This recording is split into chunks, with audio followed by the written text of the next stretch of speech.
அனைவருக்கும் துர்காதேவி சரணம் YouTube channel சார்பாக அன்பான வணக்கங்கள். தினமும் காகத்திற்கு உணவு வைக்கிறீங்களா? உங்க வாழ்க்கையில இது நடந்தே தீருங்க.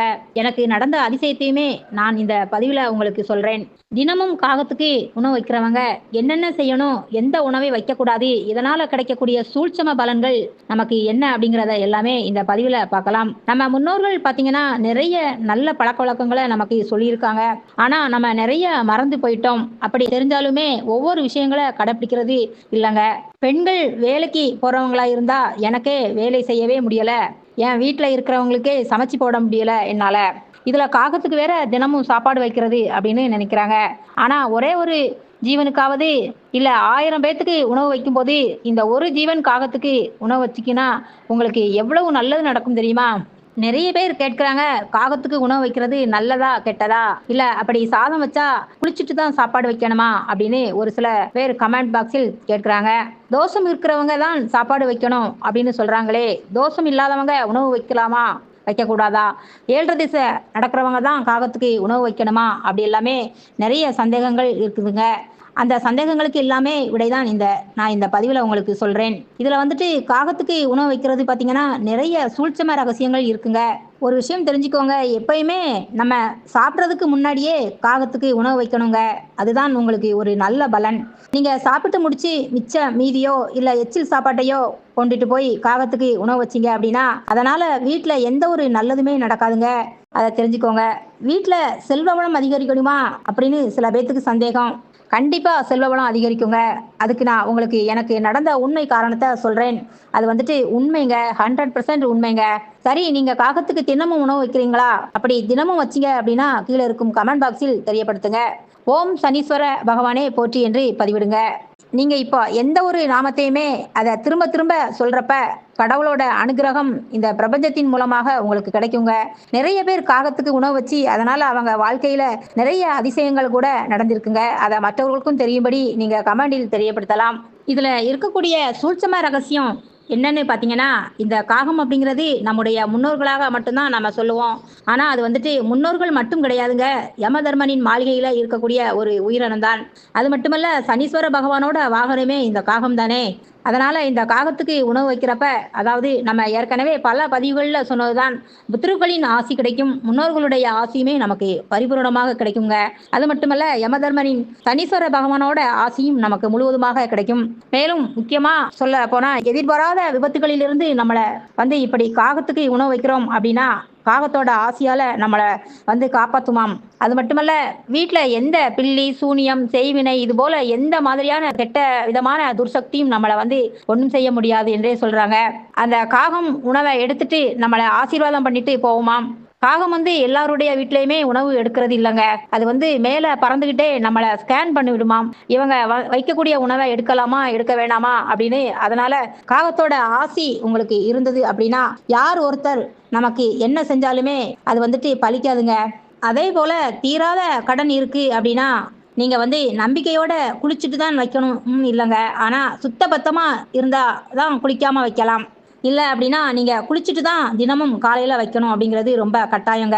கொஞ்சோண்டு உங்களால முடிஞ்சத புதுசா சமைச்ச, அதாவது பழைய உணவுகள போடாம, நீங்க அப்போதைக்கு செஞ்ச உணவ நீங்க சாப்பிடுறதுக்கு முன்னாடியே போய் நீங்க வச்சு பாருங்களேன். இப்படி கொஞ்ச நாள் தொடர்ந்து வச்சுட்டு மேலும் 1 மாசம் இல்ல 2 மாசம் தொடர்ந்து செஞ்சு பாருங்களேன். உங்களுக்கு ஏதாவது ஒரு வழியில இருந்து பணமானது பெருகிக் கொண்டே இருக்குங்க.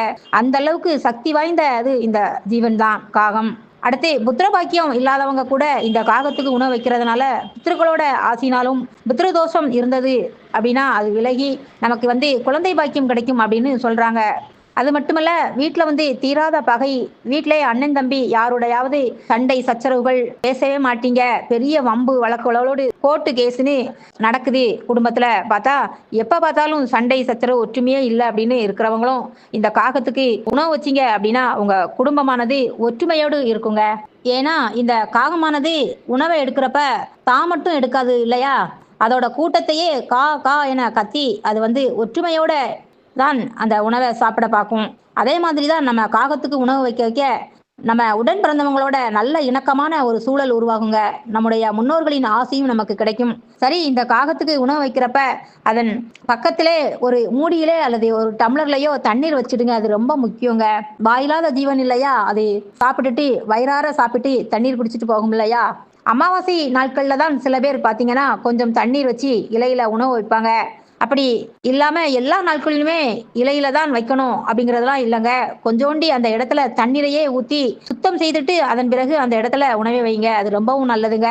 அதான் நான் சொன்னேன் இல்லையா? குளிச்சுட்டு தான் வைக்கணும்னு கிடையாது. ஆனா சுத்த பத்தமா இல்ல அப்படின்னா, காகத்துக்கு உணவு வைக்கிறது குளிச்சுட்டு தான் வைக்கணுங்க. இந்த காகத்துக்கு உணவு வைக்கிறதுனால யமதர்மனோட ஆசியும் உங்களுக்கு கிடைக்கும். சனீஸ்வர பகவானோட ஆசியும் கிடைக்குங்க. அது மட்டுமல்ல, முன்னோர்களுடைய ஆசியுமே உங்களுக்கு முழுவதுமாக கிடைக்கும். யமனே வந்து காக உருவத்துல உங்க உணவை எடுத்துட்டு நம்மள வாழ்த்திட்டு போவாங்க அப்படின்னு சாஸ்திரத்திலேயே சொல்லப்பட்டுள்ளதுங்க. நம்ம வீட்ல வந்துட்டு பெண்கள் காலையிலேயே எழும்பும்போது நம்ம காகத்தோட சத்தமெல்லாம் கேட்டோம் அப்படின்னா, அது வந்து ஒரு நல்ல ஒரு சகுனமாகவே சொல்லலாங்க. எக்காரணத்த கொண்டும் காகத்துக்கு அசைவ உணவ வைக்காதீங்க. எச்சில் சாதத்த வைக்காதீங்க. முக்கியமான ஒரு விஷயம் என்னன்னா, மீந்து போன பழைய சாதத்தை தயவு செய்து வச்சிடாதீங்க சகோதர, சகோதரிகளே. இத வந்துட்டு நான் பல பதிவுகள்ல சொல்லியிருக்கிறேன். இப்படி ஜீவகாருண்ய ராசியான காகத்துக்கு உணவு வைப்பது என்பது புதுசா அப்பதான் செஞ்ச உணவ வையுங்க. "உண்டி கொடுத்தோர் உயிர் கொடுத்தோர்" இல்லையா? அப்படின்னு சொல்லுவாங்க இல்லையா? இந்த உணவ தினமும் ஏதாவது ஒரு உயிரினத்துக்கு வச்சாலுமே நமக்கு மிகப்பெரிய அதிர்ஷ்டம் வரும் என்றே சொல்லலாங்க.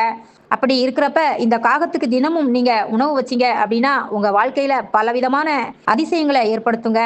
நானும் தான் காகத்துக்கு தினமுமே காலையிலே ஒரு வருடங்களாக சாப்பாடு வச்சுட்டு இருக்கேன். அதனால காகத்தோட ஆசி எனக்கு கிடைச்சது அப்படிங்கிறத நான் கண்கூட பார்த்துருக்கிறேன் சகோதரிகளே.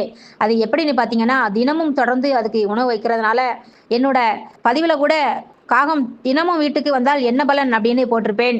அது வந்து நிறைய சகோதர, சகோதரிகள் பார்த்துட்டு கமெண்ட் பண்ணியிருந்தீங்க. அத பார்த்துட்டு எனக்கு மிகவும் சந்தோஷமாக இருந்ததுங்க. இப்பவுமே தொடர்ந்து காலையில எச்சில் படாத உணவு, அதாவது ஒரு 7:30 மணிக்கெல்லாம் அதாவது சமைச்சத முதல் சாப்பாடாக வைக்கிறேங்க. இப்படி தொடர்ந்து வைக்கிறதுனால எனக்கு பல பல நன்மைகள் நடந்திருக்கு என்பதை இந்த பதிவுல நான் உங்களுக்கு தெரிவிச்சுக்கிறேன். இது எல்லாமே நல்லது நடக்கணும் அப்படின்னா, சக்தி வாய்ந்த பறவையான யமதர்ம ராஜாவின் சொரூபமான நம்முடைய பித்ருக்களினான முன்னோர்கள் வடிவமான சனீஸ்வர பகவானின் வாகனமான காகத்தின் வாழ்த்துக்களில் பெற்ற ஆசியால தான் என்பதை மறக்கவே முடியாதுங்க. நீங்களும் இந்த மாதிரி தினமும் காலையிலே கண்டினியூவா காகத்துக்கு உணவு வச்சு தான் பாருங்களேன். அதுக்கு அப்புறமா சொல்லுவீங்கங்க. நண்பர்களே, நம்ம துர்காதேவி சரணம் சேனலை சப்ஸ்கிரைப் பண்ணாம பார்க்குறவங்களா இருந்தீங்கன்னா, நம்ம சேனலுக்கு லைக் பண்ணி சப்ஸ்கிரைப் பண்ணிக்கோங்க. மேலும் பக்கத்தில் இருக்கிற பெல் பட்டனை கிளிக் பண்ணுங்க. அப்பதான் தினந்தோறும் உங்களுக்கு நல்ல நல்ல பயனுள்ள தகவல்கள் உடனுக்குடனே நோட்டிபிகேஷனாக வரும். நீங்களும் உங்களுக்கு பயனுள்ள வகையில பார்த்து தெரிஞ்சுக்கலாம்.